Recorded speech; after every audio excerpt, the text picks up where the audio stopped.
SmackDown खत्म हो चुका है और सोलो सिकोआ ने अपनी ब्लड लाइन को छोड़ दिया है और जेकब फाटू एले नाइट से मैच हार चुके हैं। तो जाने पूरे स्मैकडाउन के अंदर क्या हुआ। तो सबसे पहले शुरुआत करते हैं स्मैकडाउन की कोडी रोड्स, और वो बोल रहे होते हैं मैं शॉन माइकल की रिस्पेक्ट करता हूं, मैं उन पर पूरा भरोसा करता हूं और मैं केविन ओवेंस को लैडर मैच के अंदर हरा के दोनों चैंपियनशिप अपने नाम कर लूंगा। तो जानिए आगे इसके बाद क्या हुआ स्मैकडाउन के अंदर। बाद हमें बैक स्टेज दिखाई देते हैं टामा टोंगा और जेकब फाटू, उसके बाद हमें दिखाई देते हैं एले नाइट, बाद हमें बैक स्टेज टिफनी दिखाई देती है और उसके बाद हमें भाई बैक स्टेज में टामा टोंगा और जेकब फाटू भी दिखाई देते हैं। बाद जॉनी गारगानो प्रीटी डेडली को समझा रहे होते हैं कि भाई तुम्हें वाला मैच जीतना ही होगा कैसे भी करके, पर प्रीटी डेडली उनसे मदद मांग रहे होते हैं जॉनी गारगानो से, पर वो उनकी मदद करने से मना कर देते हैं। फिर इनका मैच चालू हो जाता है जो था भाई प्रीटी डेडली और मोटर सिटी मशीन के बीच में, जिसमें मोटर सिटी मशीन आराम से जीत जाते हैं। कोल्डिस को बोलते हैं जैसे रॉ है स्मैकडाउन है वैसे एक मिक्स टीवी शो होना चाहिए। तो निक कोल्डिस बोलते हैं तुम्हारे लिए खुश खबर है, तुम स्मैकडाउन में ड्राफ्ट हो चुके हो। तो मिस पूछते हैं कि अंकल हाउडी की टीम भी यहाँ पर है। तो भाई निक कोल्डिस बोलते हैं हाँ। अब निक कोल्डिस बोलते हैं तुम अपने बचाव के लिए किसी दोस्त को तुम्हें ढूंढना होगा। तो मिस शॉक हो जाते हैं। के बाद हमें केविन ओवेंस दिखाई देते हैं, वो बोल रहे होते हैं कि भाई तुमने मेरा इंटरव्यू क्यों नहीं लिया, कोडी रोड्स का इंटरव्यू लिया, मैं भी तो एक चैंपियन हूँ। कोडी रोड्स का तुमने इंटरव्यू ले लिया, मेरा नहीं लिया, तुम एकदम बेकार कमेंटेटर हो। माइकल कोल तो मेरा तगड़ा इंटरव्यू लेता था। वहां जिमी ऊसो आते हैं और केविन ओवेंस पे अटैक करना चालू कर देते हैं और इसी तरह इनका मैच सेट हो जाता है मेन इवेंट के लिए।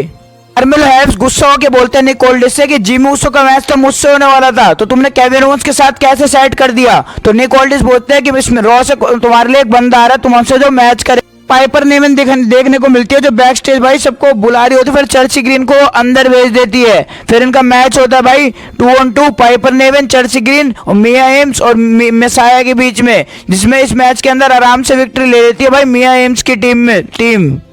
अगर बोलती है कि कोई भी रॉयल रंबल जीतेगा वो आकर मुझे चैलेंज करेगा और अपनी तारीफ भी करती हैं। इतने में हमें भाई रिया रिप्ली देखने को मिलती है, बोलते हैं मैं भी तो चैंपियन हूँ, कोई रॉयल रंबल जीत के मुझे भी तो चैलेंज कर सकता है। फिर वो दोनों साथ में खड़े हो जाते हैं। फिर इतने में और भी सुपरस्टार देखने को मिलते हैं जैसे नाया जैक्स वगैरह। फिर हमें न्योमी ये सब और बियांका ब्लेयर भी देखने को मिलती है। फिर इनका 6 man tag team match set हो जाता है जिसमें भाई बियांका ब्लेयर की टीम आराम से विक्ट्री ले लेती है। में मैच देखने को मिलता है अपोलो क्रूज और जॉनी गारगानो के बीच में, जिस मैच के अंदर भाई ज्यादा कुछ तो था नहीं। इस मैच के अंदर अपोलो क्रूज जो होते हैं भाई जॉनी गारगानो को रोल अप के सहारे से हरा देते हैं। और फिर हमें देखने को मिलता है इसके बाद हमें जेकब फाटू और टामा टोंगा भाई रिंग की और बढ़ रहे होते बड़े गुस्से से देख के, क्योंकि उनका मैच होने वाला था भाई जेकब फाटू का एले नाइट के साथ। भाई एले नाइट के साथ जो मैच था उसमें भाई एले नाइट भाई बेइज्जती करते जेकब फाटू की पहले तो, और उनको हरा भी देते इस मैच के अंदर। भाई एले नाइट ने जेकब फाटू को हरा दिया, सोच रहे हो तुम। बाद हमारे जेकब फाटू को गुस्सा आ जाता है और एले नाइट को मारना चालू कर देते हैं। फिर हमारे ब्राउन स्ट्रोमन आके जेकब फाटू टामा टोंगा दोनों को मारते और रिंग से बाहर निकाल देते हैं। इनका कल मैच भी होने वाला है। बाद भाई मिज मदद मांगने जाते ग्रेसन वॉलर और ऑस्टिन थ्योरी से, बोलते हैं कि भाई तुम मेरी साइड हो जाओ, हम दोनों मिलके शो करेंगे। इतने में भाई निक कोल्डिस आकर बोलते हैं कि भाई तुम दोनों ड्राफ्ट हो चुके हो रॉ के अंदर। भाई मिस कहते हैं ले ये दोनों भी अंधे हाथ से चले गए मेरे, अब मैं क्या करूं। और मिस फिर से शॉक होकर देखने लग जाते हैं मैं क्या करूं।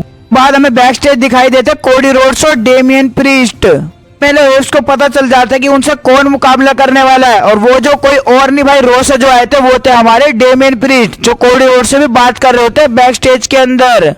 प्रीस्ट अभी भाई स्मैकडाउन में ड्राफ्ट हुआ तो अपना पहला मैच कैसे हार सकते थे आते ही, तो कार्मेलो हैव्स को अपना फिनिशर लगा के आराम से हरा देते हैं। मोटर सिटी मशीन गन्स ने भाई हरा दिया प्रीटी डेडली को। तो निक कोल्डिस से बोलते हैं हमारा मैच अनाउंस कर दो रॉयल रंबल के लिए, और निक कोल्डिस भाई हाँ भी कर देते हैं। DIY और मोटर सिटी मशीन गन्स का मैच में बैक स्टेज दिखाई देते जिमी ऊसो और द मिज। जब भाई जिमी ऊसो चिढ़ा रहे होते हैं कि अब तो तुम गए भाई द मिज। फिर हमें द मिज देखने को मिलता है अंद्राडे के साथ, जो अंद्राडे को अपनी साइड करने की पूरी कोशिश करते हैं और बोलते भाई तुम गुरुजी बन जाओ, तुम मेरे को रख लो। पर अंद्राडे भाई कहते हैं मैं सोचता हूँ। आज का मेन इवेंट हुआ था हमारा जिमी ऊसो और केविन ओवेंस के बीच में। तो भाई जिमी ऊसो 1.5-2 साल से कोई मैच जीते नहीं है, एक दूसरे को सुपर किक वगैरह भी मार रहे थे ये दोनों, पर जिमी ऊसो एंड में भाई हार जाते केविन ओवेंस से। केविन ओवेंस पावर बम मारते जिमी ऊसो को और पिन कर देते क्लियरली। फिर भाई जिमी ऊसो को लगातार मार रहे होते केविन ओवेंस, तो वहां में कोडी रोड्स दिखाई देते हैं जिमी ऊसो की मदद के लिए। तो यही भाई स्मैकडाउन खत्म हो जाता है।